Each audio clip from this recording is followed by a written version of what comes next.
नमस्कार बच्चों। कल हमने विषय हिंदी उसमें इकाई नंबर 5 हिंद देश के निवासी कविता इसको समझा था।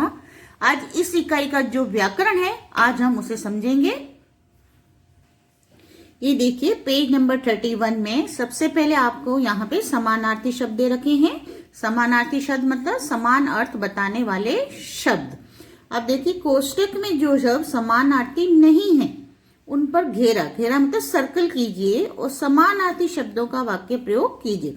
अब यहाँ पे देखिए आपको 4 बॉक्स दिए हैं, उसमें 3 शब्द ऐसे हैं जो समान अर्थ रखते हैं और एक शब्द ऐसा है जो अलग अर्थ रखता है। तो जो अलग अर्थ रखता है उस शब्द के चारों बाजू हमें सर्कल करना है। जैसे फर्स्ट बॉक्स में आप देखिए पंथ, राह, रास्ता, ये तीनों शब्द एक ही अर्थ रखते हैं, समान अर्थ बताते हैं, इसलिए तीनों आपस में हुए समानार्थी शब्द। और जो पैर है वो अलग अर्थ रखता है, तो यहाँ पे पैर के चारों बाजू हम सर्कल करेंगे। अब दूसरे बॉक्स में देखिए कुसुम, पुष्प, फूल, तीनों का सेम मीनिंग है। पुष्प मतलब फूल, कुसुम मतलब फूल, या फूल को आप कुसुम कह लो या पुष्प कह लो। तो यहाँ पे कांटा अलग अर्थ बताता है, तो कांटा के चारों बाजू सर्कल करेंगे। फिर तीसरे बॉक्स में देखिए अनूठा, निराला, अनोखा, अब तीनों का मीनिंग सेम है। और यहाँ पे जो आम है वो अलग शब्द अर्थ बताने वाला है ये शब्द, तो इसलिए हम आम के चारों बाजू क्या करेंगे, सर्कल करेंगे। फिर चौथे बॉक्स में देखिए जन, मनुष्य, मानव, ये तीनों आपस में समानार्थी शब्द हैं। जो स्त्री है वो अलग शब्द है, इसलिए हम स्त्री शब्द के चारों बाजू सर्कल करेंगे। अब देखो बच्चों पेज नंबर 32 में आपको सर्वनाम दिया गया है। सर्वनाम मतलब प्रोनाउन, जो आप पहले भी कर चुके हैं। अब इसकी परिभाषा क्या होती है, जो शब्द संज्ञा के स्थान पर प्रयुक्त होते हैं उन्हें सर्वनाम कहते हैं। अब आप यहाँ पे देखिए वाक्यों को पढ़िए और बोलने वाले, सुनने वाले और अन्य व्यक्ति को सूचित करने वाले जिन सर्वनाम शब्दों का प्रयोग किया गया है उन्हें अलग छांट कर बॉक्स में लिखिए। अब देखिए बोलने वाला मतलब वो किसमें आता है, फर्स्ट पर्सन मतलब, जिसको हम हिंदी में कहेंगे उत्तम पुरुष। फिर सुनने वाला मध्यम पुरुष, जिसको आप सेकंड पर्सन कहते हैं। और अन्य व्यक्ति उसको हम कहेंगे थर्ड पर्सन। तो यहाँ पे सर्वनाम में आपको पुरुषवाचक सर्वनाम दे रखा है। देखो सर्वनाम के मुख्य कितने प्रकार हैं, पुरुषवाचक सर्वनाम, निश्चयवाचक सर्वनाम, अनिश्चयवाचक सर्वनाम, संबंधवाचक सर्वनाम, प्रश्नवाचक सर्वनाम और निजवाचक सर्वनाम। अब यहाँ पे आपको पुरुषवाचक सर्वनाम आपके इस इकाई में है और दूसरा है निजवाचक सर्वनाम। तो आज हम पुरुषवाचक सर्वनाम के बारे में समझेंगे, जिसके मुख्य 3 प्रकार हैं, उत्तम पुरुष फर्स्ट पर्सन, मध्यम पुरुष सेकंड पर्सन, अन्य पुरुष थर्ड पर्सन। तो उत्तम पुरुष में कौन कौन से शब्द आते हैं, जैसे बोलने वाला या बातचीत करने वाले व्यक्ति जिस सर्वनाम शब्द का प्रयोग अपने लिए करता है वो उत्तम पुरुष कहलाता है। जिसमें जैसे कौन से शब्द आते हैं, मैं, मुझे, मेरा, हम, हमें, हमारा आदि। और मध्यम पुरुष जो सर्वनाम शब्द सुनने वाले के लिए प्रयुक्त किया जाता है उसे मध्यम पुरुष कहते हैं, जो सुनता है सामने, जैसे तू, तेरा, तुम, तुम्हारा, आप, आपका आदि।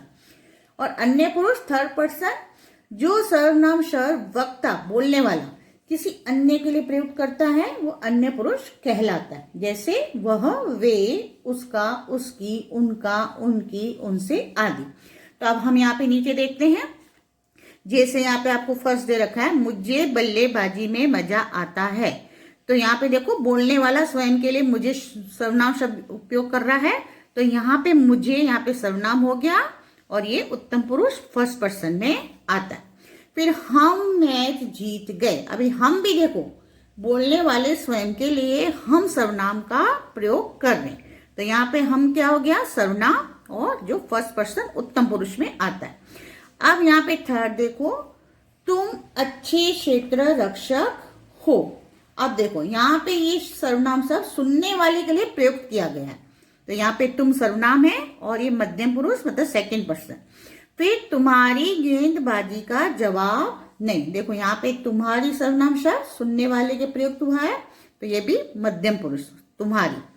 फिर वह कैप्टन है, अब देखो ये सर्वनाम शब्द वक्ता किसी अन्य के लिए प्रयुक्त कर रहा है, तो यहाँ पे वह क्या हो गया, थर्ड पर्सन, अन्य पुरुष के लिए। फिर उसने एक लंबा छक्का लगाया। अब उसने भी देखो, ये सर्वनाम शब्द वक्ता किसी अन्य के लिए प्रयुक्त कर रहा है, तो ये भी यहाँ पे अन्य पुरुष हो गया, मतलब थर्ड पर्सन। तो यहाँ पे सर्वनाम क्या हुआ? उसने। फर्स्ट में हुआ सर्वनाम मुझे, मुझे बल्लेबाजी में मजा आता है तो मुझे, हम मैच जीत गए हम, तुम अच्छे क्षेत्र रक्षक हो तुम, तुम्हारी गेंदबाजी का जवाब नहीं तुम्हारी, वह कैप्टन है वह, उसने एक लंबा छक्का लगाया उसने। ये सब पुरुषवाचक सर्वनाम है और इसके मुख्य 3 प्रकार हैं, जैसे अभी मैंने आपको बताया, उत्तम पुरुष फर्स्ट पर्सन, मध्यम पुरुष सेकंड पर्सन और अन्य पुरुष थर्ड पर्सन। जैसे बोलने वाला हो गया उत्तम पुरुष, सुनने वाला मध्यम पुरुष और अन्य व्यक्ति हो गया थर्ड पर्सन। अब यहाँ पे देखिए पेज नंबर 33 में आपका निजवाचक सर्वनाम है। अब यहाँ पे देखो निजवाचक सर्वनाम क्या होता है? जिन सर्वनाम शब्दों को कर्ता अपने लिए प्रयोग करता है उन्हें निजवाचक सर्वनाम कहते हैं। जिसमें कौन कौन से शब्द आ सकते हैं? जैसे स्वयं, अपने आप, खुद आदि शब्द क्या कहलाते हैं? निजवाचक सर्वनाम। देखो यहाँ पे आपको 2 उदाहरण दे रखे हैं। अब राजी स्वयं बल्लेबाजी करने आया, तो हाँ यहाँ पे कर्ता स्वयं शब्द खुद के लिए प्रयुक्त कर रहा है। स्वयं ये जो सर्वनाम है अपने लिए प्रयुक्त कर रहा है, इसलिए यहाँ पे स्वयं हो गया निजवाचक सर्वनाम। अब दूसरे में देखो मैं अपने आप चला जाऊंगा, तो यहाँ पे अपने आप है निजवाचक सर्वनाम। अब यहाँ पे देखो मैं भी है, लेकिन मैं किस में आता है? पुरुषवाचक सर्वनाम में, और हमें यहाँ पे क्या बताना है? निजवाचक सर्वनाम। तो यहाँ पे निजवाचक सर्वनाम क्या है? अपने आप। तो यहाँ पे सिर्फ अपने आप के ऊपर ही के नीचे ही हम रेखांकित करेंगे। इसमें मैं के नीचे रेखांकित नहीं होगा क्योंकि मैं पुरुषवाचक सर्वनाम हो गया। हम सिर्फ अपने आप के नीचे इसको रेखांकित करेंगे क्योंकि अपना आप जो है सर्वनाम वो निजवाचक सर्वनाम है। अभी बच्चों ये आपकी इकाई नंबर 5, ये जो आपकी पोयम है, कविता थी, ये यहीं पे समाप्त होती है। इसका व्याकरण भी बस इतना ही है। इसमें आप इसकी जो कविता है आप हिंदी की नोटबुक में लिख लेंगे, साथ में शब्दार्थ भी लिख लेंगे और इसके प्रश्न उत्तर आपको PDF में मिल जाएंगे। अब हम थोड़ा निबंध लिखते समय, निबंध लेखन करते समय हमें किन बातों का ध्यान रखना चाहिए उसके बारे में थोड़ा ज्ञान प्राप्त करेंगे। देखो बच्चों, निबंध लेखन, निबंध क्या है?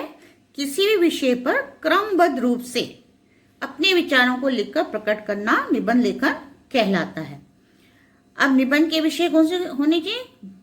कोई भी ऐसा विषय जिस पर आप सुंदर ढंग से अपने विचार प्रकट कर सकें, तो निबंध का ऐसा विषय आपको चयन करना चाहिए। अब निबंध के मुख्य देखो 3 अंग होते हैं। पहला भाग होता है प्रस्तावना, ये निबंध का आरंभ भाग होता है। इसमें विषय का हम परिचय देते हैं और परिचय देते हुए हमें उस जगह तक पहुंचना होता है जहां से हम गंभीरता पूर्वक विषय के भिन्न भिन्न अलग अलग पक्षों पर विचार करना आरंभ कर देते हैं। और दूसरा होता है मुख्य भाग। प्रस्तावना के बाद हम निबंध के मुख्य भाग पर आते हैं जहां हम विषय के सभी पहलुओं पर सोच समझकर विचार करते हैं और हमें कोशिश करनी चाहिए कि हम कम से कम शब्दों में अधिक से अधिक विचारों को लिखें। और तीसरा होता है उपसंहार, यह निबंध का अंतिम भाग होता है। इसमें हम अपने विषय की समाप्ति इस प्रकार करते हैं कि पढ़ने वाले के मन पर हमारी बातों का निष्कर्ष एक अमिट छाप छोड़ जाए। देखो बच्चों, निबंध लिखते समय हमें निम्नलिखित बातों को ध्यान में रखना चाहिए। पहले तो निबंध का चुनाव दिए विषयों में से ऐसे विषयों को चुनना चाहिए जिस पर तुम अच्छी तरह लिख सकते हो। फिर दूसरा रूपरेखा, निबंध के सभी संकेतों को भली भांति समझने की कोशिश करनी चाहिए। फिर प्रारंभ, निबंध का प्रारंभ आकर्षक और विषय से संबंधित होना चाहिए। फिर है मध्य भाग, निबंध के मध्य भाग में विषय की चर्चा करनी चाहिए। फिर अंत, निबंध का अंत प्रभावशाली और छोटा होना चाहिए। इसमें संपूर्ण निबंध का तात्पर्य या वक्तव्य 1-2 वाक्यों में लिखना चाहिए। और कुछ विशेष बातें जो ध्यान में रखने जैसी हैं, निबंध की भाषा व्याकरण और वर्तनी की दृष्टि से शुद्ध होनी चाहिए। वर्तनी मतलब आपकी मात्राएं। फिर उसके बाद दूसरी कौन सी बात आपको ध्यान में रखनी है? निबंध के वाक्य सरल और स्पष्ट होने चाहिए। निबंध में सरल और परिचित शब्दों का प्रयोग करना चाहिए। आवश्यक हो वहां उचित विराम चिन्हों का भी प्रयोग करना चाहिए। और निबंध में किसी बात या विचार की पुनरावृत्ति नहीं होनी चाहिए, मतलब एक ही विचार को आप बार बार न दोहराएं।